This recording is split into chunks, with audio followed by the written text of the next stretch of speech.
Not at all. Turn it up down here, man. Underestimated and still I made it. In the book of hard knocks, I'm highly educated. Nobody chose me, looked over, but still dedicated. Played in the league for 13, I ain't gotta be favorite. 2 Super Bowls, Honolulu, I stood with the greatest. The thing is this, that never rich, I'm good with my neighbors. DB precision, television, ain't asked for no favors. Numbers don't lie, neither do pictures, just look in the papers. No backing down or turning back, part 2 of the movie. Never the biggest, but it takes more than 2 just to move me. Ain't gotta like what I'm saying, just watch me go to work.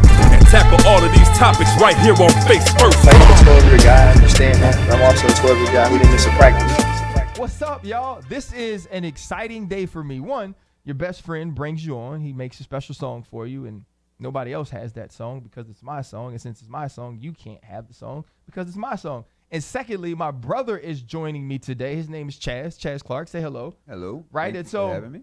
And so the reason my brother is on this week is because I was watching the Philly game and Eli Manning got to play, right? We were all excited. It's like Louisiana, Newman's greatest, the Manning family. This is NFL royalty, so people say. Yay, they play quarterbacks. Nobody cares, right? It's the same reason Bo Nix is the freshman of the year and Derek Stingley is not, because he plays quarterback. And that's what happens. But the cool part about it was Peyton was there. The family was there. They were in the suite. They got to avoid the rain because they're rich, obviously. And, you know, they can't just sit amongst the people, clearly, because people in Philly, they're mean. Like, they're mean folks. That's why they used to have a jail in the actual stadium, because people in Philly aren't nice people. But I was like, man, I only know one person who actually knows more about sports or who cares more about sports than me. And it's my brother. And so your Twitter, right, is what? C. Clark, 25. Right. Obviously, 25, because I was number 25. Absolutely. And he's my brother, and that's what happens. But then you think about it. So there's the Watts, and then you have the Edmonds brothers. They play for Buffalo and Pittsburgh. You have the McCourty twins, who actually play on the same team, which I think is super cool. You know, I would love something like that. And then the Matthews family, who I actually think is the NFL's royal family. I mean, they have a ton of players. And so I was like, all right, I'm going to bring on Chaz. Now, I will tell people that you have been right one time in your life that I was not. There's not a lot of times you were right, but there was one time. I'll take that. Okay? And it's when Odell Beckham Jr. was drafted, and he was drafted, 12th by the New York Giants, and Sammy Watkins went 4th to the Buffalo Bills, right? And I called you. Yeah. No, you called me, and you said, you were like, RC, Odell Beckham Jr. will be better than Sammy Watkins. That's what you told me. And I told you were a liar. And I didn't think you were very bright at the time because you said that. Because Sammy Watkins was the baller. Yeah. And 2, you're a bigger LSU fan than I am. Definitely a homer. You're right. You're a homer. And so I expected that. I was like, I expect that from you. So seeing how Odell Beckham Jr.'s career has gone, did you expect that? I didn't expect him to be like a superstar out of the gate, but I just felt like he had something in college at LSU that probably wasn't shown. I think once he made it to the NFL that he would be a better NFL player. What was there to show? He returned kicks. We threw him the ball all the time. Jarvis was on the other side. You couldn't double him. Right. We had Zach Mettenberger. I want to know so I can start scouting college wide receivers. I want to go to the draft this year and feel about a receiver the way you felt about Odell Beckham Jr. when nobody else believes it. Yeah, I mean, ultimately, I just think it came down to his route running. It was the small things that he did that I didn't think Sammy Watkins did in college. Sammy Watkins he was really impressive athletically. But you thought he'd be better than Jarvis too, and I thought Jarvis was better. Well, I always did say he was a better receiver than Jarvis would be, but I thought Jarvis was an awesome football player. I felt like if you put Jarvis at safety, he'd go play and probably still be good.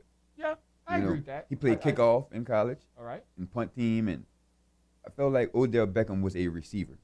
Okay. And became a good one. I respect that. So now we look at where Odell is in Cleveland. I think he leads the league in drops.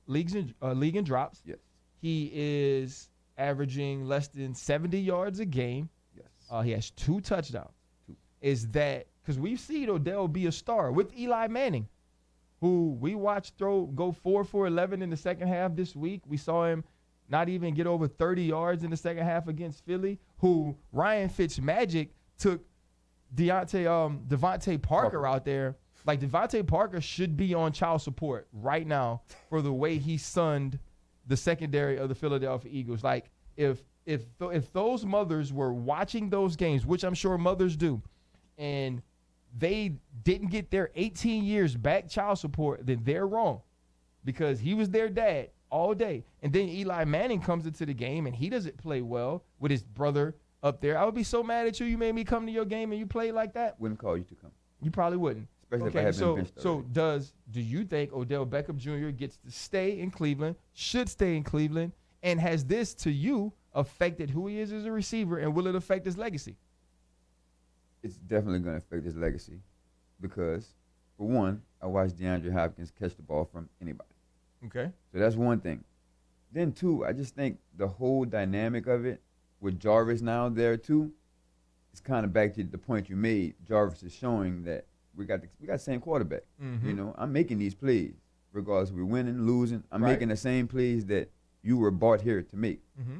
And I just think the dynamic with Freddie Kitchens and Baker, I wouldn't say force him the ball, but I just think if you're going to have a receiver like that, it's kind of what you have to do. He leads the leagues in targets, though. Right.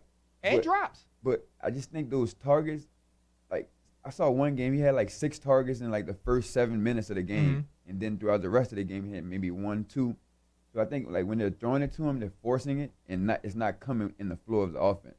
I think he'd probably actually be better in New York right now. Oh, okay. I have another question that we need to talk to about the people, right? So there was this game I loved to play with you when you were growing up, right? This is why you know so much about football. I'm going to tell the people how you learned to play football.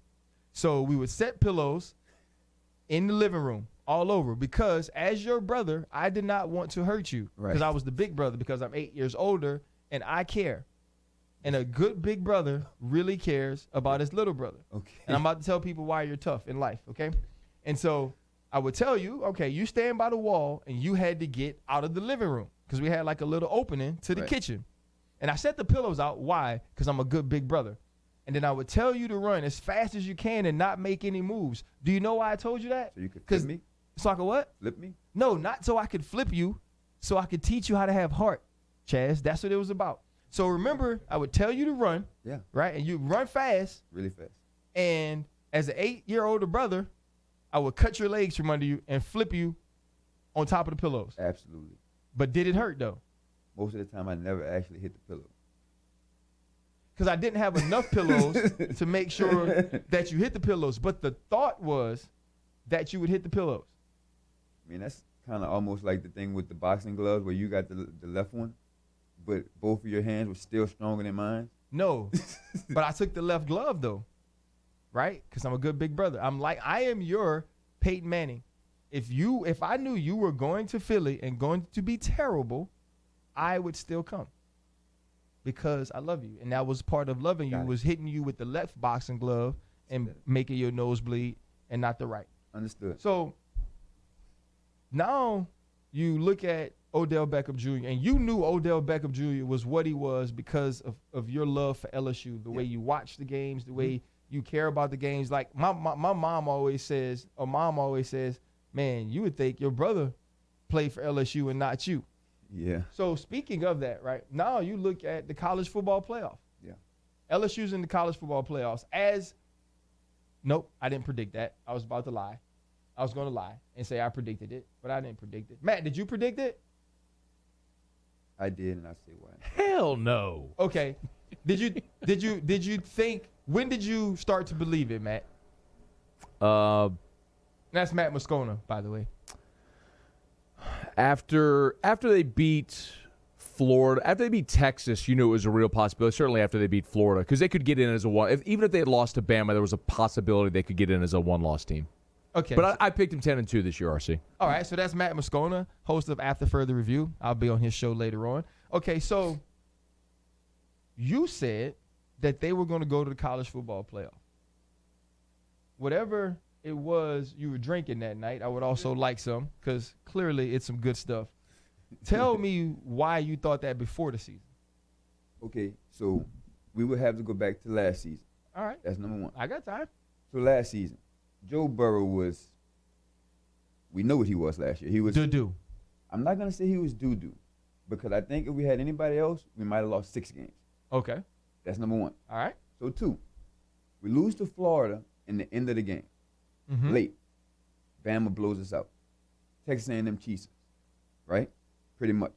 I don't. I'm not going to say they cheated us, but they won. the there consensus was says there was some circumstances in that game yes, that were not could've- ideal. Exactly. Okay.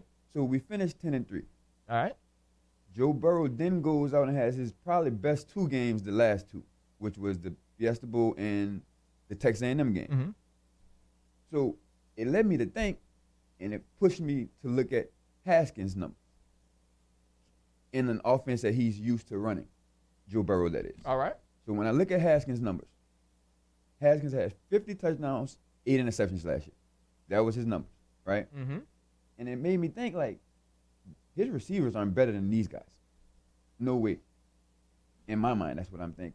I'm listening. Obviously, I thought, I was like, if they can spread the ball around and change their offense and it be efficient early, I said they could go at least 11-1, losing to Bama, maybe. That was before anything happened this year. So then I said, man, I looked at it like if they would have ran this offense last year, I think they still would have been pretty good. Then you look at the defense and you say, okay, who did they really lose? Mm-hmm. They lost Devin White, John Battle, and they lost Greedy. Derek Stingley now is better than Greedy was last year. That's why, number one. why you shake your head at me like I'm supposed to disagree? I'm just I saying. didn't even say nothing. I'm just saying. I think Devin White's a bigger loss. Okay. I think he's a bigger loss, but I think they still made a way. The only thing that I didn't know was how we would score and play defense, which has obviously still been a problem. But, I think I would say I knew we would go to the college football playoffs as a homer, but I also thought they had a really, really good team in that the teams that they would play weren't better. Okay. So now you look at the college football playoff. Do you think they deserve the number 1 overall seed? Absolutely. Were you scared to be number 2, though? Absolutely. Why? Because I didn't want to play Ohio State or Clemson first. I wouldn't say I didn't want to play them first. My thought process was, at least if we play Oklahoma, I would rather make Jalen Hurts a thrower of the ball than those other 2 guys once we get ahead. I would much rather be up 14-0 and make Jalen Hurts stand in the pocket than Trevor Lawrence. Well, listen, I'm gonna be honest with you. I'm asking you, I don't believe it. I didn't want to play Clemson because I didn't want it to be Clemson first. You have to fight to beat them because nobody knows how good they are. Nobody. Right? When they got on the roll in the ACC, they were playing teams with me, you, Jay, Matt Moscona, Matt Chiwili, Kevin Norwood, and all these people are just my friends and people I work with. None of those people can play football. I would actually probably be the better of them, and I stink right now. And so, but Clemson gets on this roll. Trevor Lawrence doesn't throw interceptions. And there are pros everywhere on this team. So you have to play them and then have to go see Ohio State. I didn't want to just continue the SEC. I wanted to get a break. And not that Oklahoma's a break, because Oklahoma, CD Lamb is explosive. Yeah. Jalen Hurts is a winner. He's a leader. Mm-hmm.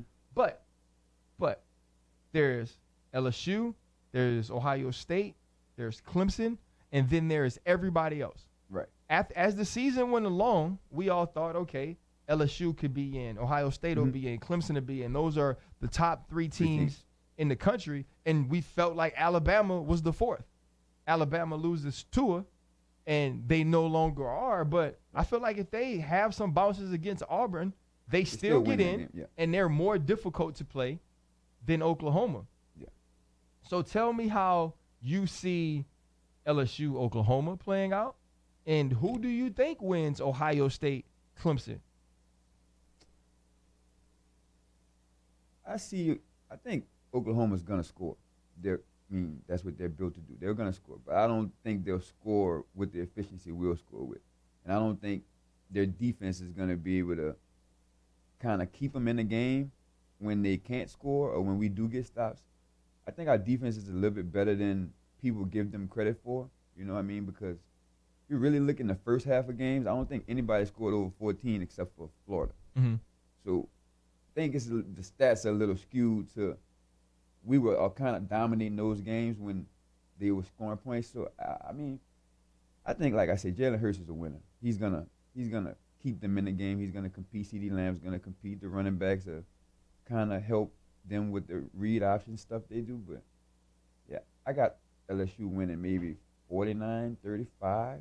So you give them 35 points, though. See, I don't think they'll score 35. I think if they score 35, it'll be trash, hot garbage. Like the trash was in, it was already garbage. Yeah. They reheated it, and then they made it a full hot mess of garbage time. And so now you go to Ohio State Clemson, which I think is the game people will be paying attention to. If you're Ohio State, I don't know if you're happy, sad, upset that it's not in Atlanta, because now Clemson, has to travel as you have to travel. You think of the other side, these are the top two players from the 2018 recruiting class. Trevor Lawrence, Justin Fields. I had Justin Fields on my team at the opening. I said, leaving the opening, that I thought he was the best player in that class. I thought that he showed things that Trevor Lawrence didn't. Now, don't get me wrong. When Trevor Lawrence is 40 and whenever they decide to make a resurrection movie again, he is your guy. It is baby Jesus all over the place, and he is tall, and he is long, and he can throw the football, but I still think there are some things that Justin Fields can do that he can't. But now we were sleepwalking, right? Because we were over here fighting for our lives in the SEC, and they were in the ACC chilling, staying healthy, winning games, blowing people out. Yeah. And so now we have to say, okay, who can Chase Young, can this Ohio State team that we saw slip up a little bit in the Big Ten championship, can they beat Clemson, who now Dabo Swinney, who's the worst winner of all time? Paul Feinbaum said it on Get Up. Yeah. Now he gets to complain and talk to his team. Nobody respects you. You're the returning champs. You're the reigning champions. You're still undefeated. You started the season number 1. And so now he has a rallying cry for them. So you say LSU wins. Mm-hmm. Who does LSU play in New Orleans? By the way, it's a week I don't have to go to work. My boss just told me awesome. Yeah, it's going to be pretty cool. Who does LSU play in the national championship in the Superdome? Clemson. That was fast. Man, why? They ain't play nobody. This is why. And that's why I asked you. I want you to tell me why. So, I watched Ohio State. When was that? Saturday night. Mm-hmm. And it really scared me when their corner got hurt and Wisconsin went to one guy the whole first half. And he was eating, Cephas. Yep. So I looked at it and I'm like, Chase Young's not going to sack the quarterback every time he drops back. They should block Chase Young like people block Aaron Donald. Yes. You can't let him just sack the quarterback every play. But then it made me look like, man, has Ohio State played any team this year on their whole schedule that has a combination of a quarterback, a stable of receivers, and a really, really good running back? They're in the Big Ten. Of course they haven't. Exactly. And that scares me, man. Like that's a big deal. Well, it don't scare me because I don't care if Ohio State or Clemson win. No. As long as LSU win, man, I ain't got to go to work. Yeah. They're going to be, I have to work from the game, but they're going to be mad at me because I'm wearing a purple suit. I'm wearing a gold and purple bow tie. And if LSU doesn't win, I am going to be the most sour of losers. And every question they ask me about whatever team we play, I'm going to poo-poo it, and I'm going to find an excuse as to why it worked against us. So, Clemson, LSU, that's your championship.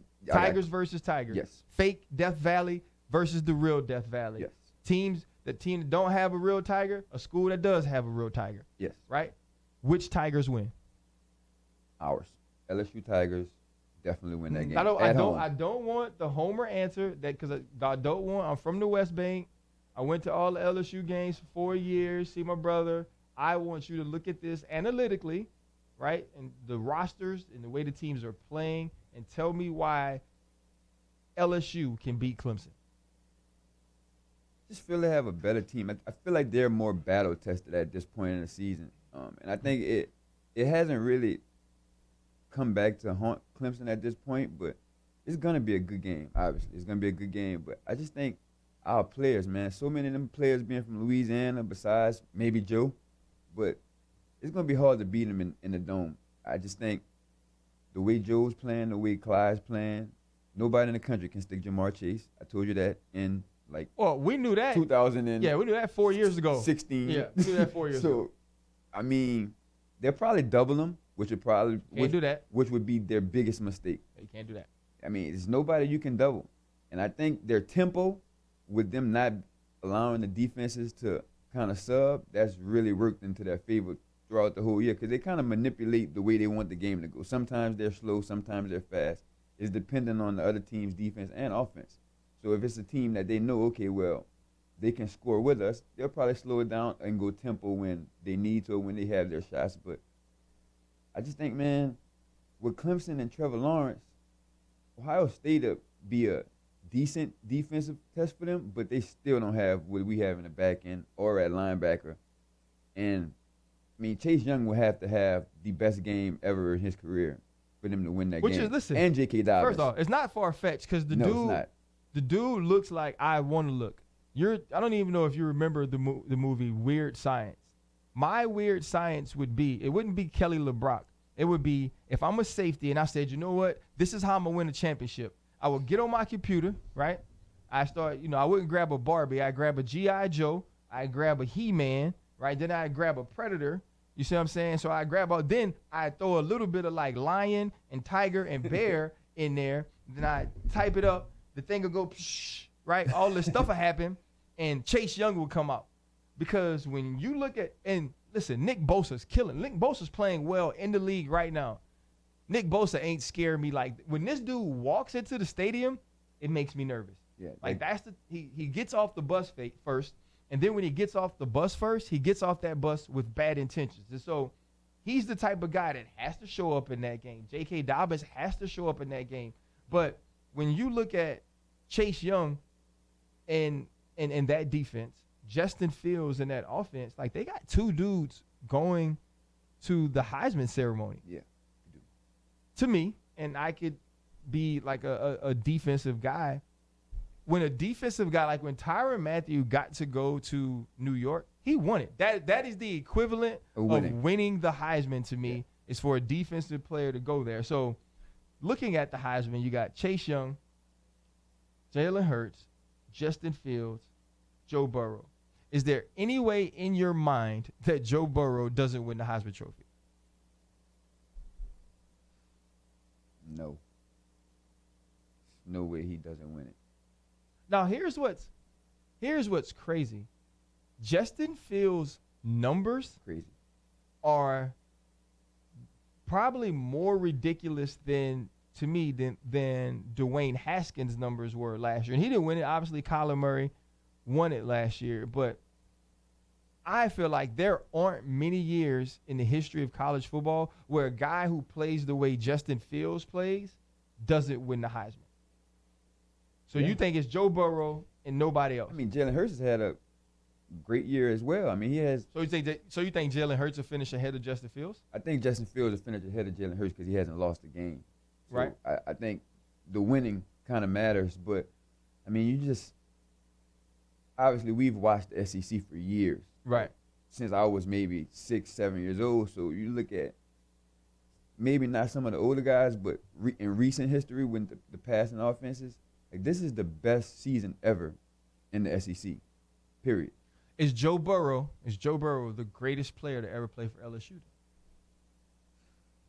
Right? Because he's going to be, we'll have two Heisman winners, hopefully, right? We'll have two Heisman winners. So it's Billy Cannon. Yeah. Obviously, I never saw Billy Cannon play.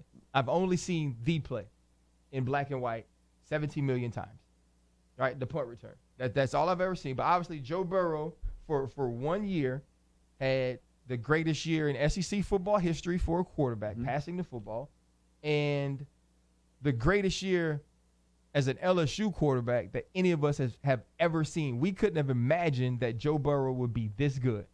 So with that, one, is he the greatest player to ever come through the school? Two, how fast do they build a statue? the statue would be built really fast. I had to answer that one first. One, I don't know if he's the greatest player. I just think he's had the greatest season. You know. Yeah, but that makes sense. But I also, I mean, man, Jamar Chase has 1,500 receiving yards and 18 touchdowns. And a lot of those balls, he went and got them himself. They were 50-50. They were 50-50. I mean, you kind of gotta put everything. Jamar Chase or Josh Reed. Whoa, man. First of all, Josh Reed played running back, so that's impressive to move from running back Right. and then go play receiver and have 17-25. Like that's tough. 'Cause But they'll both be Biletnikoff winners. yes, I mean I think Sconey, jump in here. Jamar Chase or Josh Reed? I love Josh Reed, but it's Jamar And Chase. Okay. If you're asking me, so I'm not saying this. So the question is, I'm not asking the question to say, if all right, if you're drafting guys. Oh, I was gonna say you put him on a wall. I get to pick one. I'm taking Jamar. Well, Chase. what I'm saying, their season at LSU, if you compare, this is Jamar Chase Biletnikoff winning season to what Josh Reed did when he won the Biletnikoff. You take Jamar Chase's season over Josh Reed's. By the way, Jamar's still got to win it, and CeeDee Lamb's close. He has more average per catch. Sometimes those awards, it's weird because you kind of have to arrive and announce your arrival before you can win. Mm-hmm. Like Grant Delpit should have won every defensive award last year. Yes. He might win the Thorpe this year based on reputation from a year ago. And is not the best player, the best defensive back on his team this year. Man, Josh Reed was so good at getting separation, but y'all talk about 50-50 balls. If you throw it up to one, I just believe he's coming down with it. I believe that, though. But Josh Reed's listen, this is a little bit of nostalgia. Yeah. It was the most amazing thing I've ever seen because I knew he wasn't that talented. Like Jamar Chase is an uber talent. Like Jamar Chase is going to go to the combine. He's going to jump high. He's going to run well. When he takes his shirt off, if they have female scouts, they're going to be like, this dude is ripped. He's lean. The men scouts are just going to hate. Right? Females are going to be comfortable enough to say, you know what? This dude has been in the weight room. All the male scouts are going to be like, I hate him. I want to be built like him. And probably feel like they felt when Danielle Hunter took off his shirt, who I still hate every time I see him, even though he just set a record for the fastest to be at 50 sacks. And so when you have a Jamar Chase, when you have these type of players, you get the type of season that Joe Burrow has had. Absolutely. I understand that. But what does that say for Joe Burrow moving on to the next level then? So you think, so we say, I agree, he wins the Heisman. God willing, he wins a championship. Now he moves to the next level. They're speaking of him being the first quarterback pick. So that's the Bengals probably, right? So is Joe Burrow a plug and start guy from the first day he walks into an NFL facility? I think for Joe, it kind of depends on the system. Like, I don't think Joe can just go in any system and play, but I think the thing that he did do is by him helping his stock, he's allowed himself to walk into the room and say, I need a new system, or I'm that guy that's gonna get the new system instead of being a 6th-round pick and having to be a backup. And now when you go in, you just gotta go in. So I think he's helped himself, and a lot of the plays Joe makes are not part of the play. He uses his feet really well. He's sneakily athletic. Very sneakily athletic. He's deceptively fast. He has worked his way into athleticism. Is he a Wes Welker type? Not a Wes Welker type, but he's definitely a Tom Brady-esque personality with a hint of Mr. Trubisky athleticism that you don't expect him to have, but they have it. No, I'm just playing. I was using cliches, obviously, that I used to describe most white athletes. No, I think Joe will be good, and so just being honest. So now you move that to. Now that we're in the NFL and we're talking about Heisman and we're talking about first-round draft picks, and you mentioned Joe using his legs. Mm-hmm. There's a guy that uses his legs, to me, better than any quarterback has ever used them. Even Michael Vick, Randall Cunningham. You throw any guys into the conversation with Lamar Jackson and his ability to run, his running style, and also you add the vision, the elusiveness. I believe he's one of the top runners of the football in the NFL, period, regardless of position. I think he's more in the middle of running back, wide receiver. I don't necessarily think he could be a running back. I don't think he could be a wide receiver. But I believe if we just handed him the ball on the punt return, we'd be in trouble. Yeah. And so with Lamar possibly winning the MVP this year, and you're talking about a guy like Joe Burrow being able to move, have we now moved on from the standstill, straight in the pocket, statuesque, tall, pretty, fling your hair around quarterback and move to we need some Joe Burrow in you. You need some Mitchell Trubisky and you need some Deshaun Watson. Because everybody's not going to be Lamar, but you need some Patrick Mahomes. You need to be able to create a little bit. And does that help Joe Burrow going forward?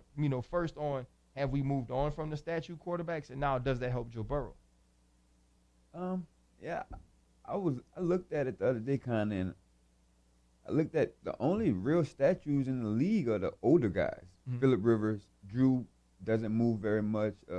Tom doesn't move as much. Like, I watched the game the other day, and I'm like, why did he stop running when Tyrann Mathieu was coming? You're losing. Like, try to score. You know what I mean? Like, Tom wasn't going to outrun nobody. No, bro. but you got to try. But see, the one thing I said about Joe is he would try to make that play. And yeah, Joe's a football player. Exactly. Joe is a football player. He is not a quarterback. You have to be a football player now, and I think it's going to be really hard for you to just stand there. And you got Chase Young out there coming at you next year. You know what I mean? So you can't just stand there. You're not getting 5-6 seconds in the pocket. You got to manipulate the pocket a little bit, move your feet. I mean, everybody can't spin and twirl like Joe, but I mean, that's my quarterback, you know? Boy, you love you some Joe Burrow, don't you? Man, remember they said 40, 50, 60? I didn't laugh. I didn't find it funny. But anyway, back to my point. So, yeah, I think, that definitely helps Joe. Him showing that he could use his feet this year on top of the numbers he has passing, I think it probably helps him going forward and more quarterbacks because Justin Herbert started running the last couple games after Arizona State. We beat him. Yep, we did. After that, if you look last week and the week before that, he ran a little bit more instead of just being that pocket pass. And if you look at Tua, when he got hurt, the mobility of it all kind of hurt him versus us. Cause there were a couple plays in that game where he could have kind of moved up in the pocket, but you could see with the injury it wasn't. And I mean, to me, that's pretty equivalent to being a statue in the pocket. You can't move and, use your feet. It hurts you. So LSU wins the college football playoff, right? That's what you think. It's gonna be really close, man. Don't back down, don't backpedal. No, the game's gonna be close, but yeah, we win. Okay, who wins the Super Bowl then? Who wins the Super Bowl? Yeah, because it's Louisiana guy. Obviously, I tell people all the time, we are not Saints fans. No. You may be a Saints fan now. I am not. I would never be a Saints fan. Okay, me neither. It is what it is, Sconey. Sorry. So, it wasn't just a good game this weekend between the Saints and the San Francisco 49ers. It was an excellent game. It reminded me of the Saints-Giants from a few years back when nobody played defense except for these two teams are actually good. It looked a lot like Los Angeles Rams, Kansas City Chiefs last year. I would Jared Cook, I think, would have been huge in that game. He goes out early. I would pick, though, the San Francisco 49ers to represent the NFC in the Super Bowl. I would also pick the Baltimore Ravens without a limpy Lamar. Limpy Lamar with two good legs, they make it, I believe. I don't know who wins. I think the San Francisco 49ers probably would, if I had to pick one, because I believe they can do more from an offensive standpoint, but they're kind of banged up in the secondary. So you need to give me right now your Super Bowl pick. That's a lot of breathing, bro. You don't get time to breathe and think. You know what, man? As you know, I'm a pretty superstitious guy. You are. You know. So you like hang LSU towels over lamps and stuff for the game. Like, bro. Dude.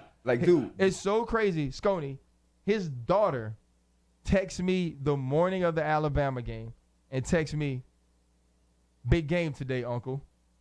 And I said, are you telling me or are you asking me if it's a big game? She said, I'm telling you. Yeah, she knows. I said, well, okay. I said, well, are you excited? She was like, absolutely, I'm excited. It got me fired up because I was nervous the whole morning of the Alabama game. Like, so they were waiting on you to narrate the Alabama game. I said, I don't think Uncle Ryan's doing this one. But, so back to my superstition. So with those superstitions, I've made my picks, right?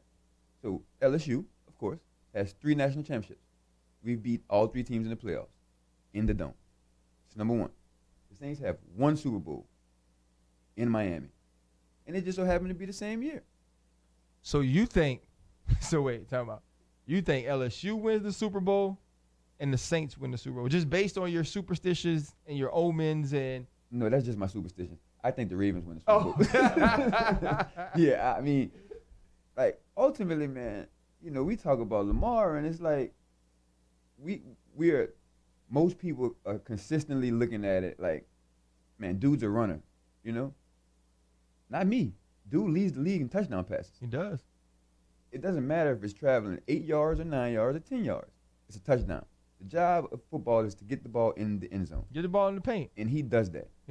Better than anybody right now. He's not turning the ball over. I mean, and the defense is really kind of underrated. They're really good now. Marcus Peters was one of the best trades in Which I never recent would history. which I never would have guessed, because Marcus Peters usually just gives it up. But he's turned his game around, and when they go sub package, they have 4 first-round corners on the field. They do. And so, now, I give you an opportunity. Is there any story, since you're on the show, that you would like to tell people about me that would let them know of my greatness as a big brother? Because I was great. I taught you how to box. I taught you how to run a football. Got me hit by a car. I did let you get hit by a car. I forgot about that. First off, right, getting hit by the car. Let me just explain it, because Matt's laughing at me over there. Outside earlier that day, we were playing 4 squares. Yes. Right? Yes. There was a car going down the street. As the car was going down the street, you tried to throw something over the car to the other side. In running up to the car, you couldn't get it over the car. I was like, Chaz, don't do that, bro. Like, if a car is coming, stay your tail on the sidewalk. Right? Then, we're playing later in the street. The car is coming. You didn't even have to go across the street. It wasn't like you needed to get there. Right. You wanted to play chicken with the car. And so, in that, I didn't let you get hit by anything. I let you be who you wanted to be. Right. You wanted to be the guy that played chicken with the car. So you know what else that made you? The guy that skidded on your face in the middle of the street when the car hit you and had to go through Christmas like that. Yeah, it was Christmas Eve. And so in that, you can say whatever you want about me and my brothering skills, Well, my babysitting skills. that was just the worst story. You know, I had some good ones. Can you tell a good one? Okay. So, besides being a water boy and giving you all the ice water in high school, You know what? that was a great story. That was great. The fact that you would actually walk past my other teammates at Shaw to make sure I got the water first, that was good. Because some people put their lips on the bottle, and I didn't want to be after those. Right, absolutely, and you're the one who made it, so my water helped. That's number 1. The summers at LSU were always awesome. I love that.